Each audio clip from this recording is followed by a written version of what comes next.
ভারতকে এবার তেলে বেগুনে জ্বালিয়ে চলতি মাসে চীন সফরে যাচ্ছেন বাংলাদেশের প্রধান উপদেষ্টা ডক্টর মোহাম্মদ ইউনূস। আওয়ামী লীগ সরকারের পতন এবং শেখ হাসিনার দেশ ত্যাগের পর অনেকটা ভারতকে জ্বালাতেই যেন পাকিস্তানকে বেছে নিয়েছিলেন বন্ধু হিসেবে। এবার ভারতের চিরশত্রু চীনের দিকেও ঝুঁকছে বাংলাদেশ। কথা রয়েছে চলতি মাসেই ২৬ তারিখ জাতীয় দিবস এবং স্বাধীনতা দিবসের আনুষ্ঠানিকতা শেষেই চীন সফরে যাবেন প্রধান উপদেষ্টা ডক্টর মোহাম্মদ ইউনূস। সেই সাথে কথা রয়েছে তার জন্য বিশেষ বিমানও পাঠাবে শি জিনপিং। এখানেই তো শেষ নয়, বিভিন্ন রকমের চুক্তি সই হতে পারে এই সফরে, যা রীতিমতো ভারতের গায়ে জ্বালা ধরাবে।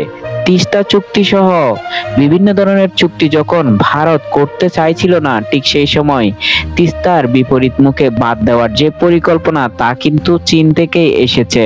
চীন এই দিক দিয়ে যদি সহায়তা করে তাহলে তো ভারতের অন্যরকম এক মাথা ব্যথা শুরু হবে। আরও চুক্তি হতে পারে সামরিক সহায়তা, যেখান থেকেই সামরিক সহায়তা চুক্তির জন্য আগেই শি জিনপিং এক হাত বাড়িয়ে রেখেছিলেন বন্ধু দেশ বাংলাদেশের জন্য। চীন সবার আগেই বলেছিল যত ধরনের ঋণ আছে তা পরিশোধের সময় বর্ধিত করা হবে, সেই সাথে সুদ মওকুফ করা হবে এবং বিভিন্ন ধরনের সহায়তা নিয়েই তারা পুরোদমে বাংলাদেশের পাশে দাঁড়িয়েছে। এবার ডক্টর মোহাম্মদ ইউনূসের চীন সফর তাই অনেকটা ভারতকে আবারও গা জ্বালা দিবে, তা নিঃসন্দেহে।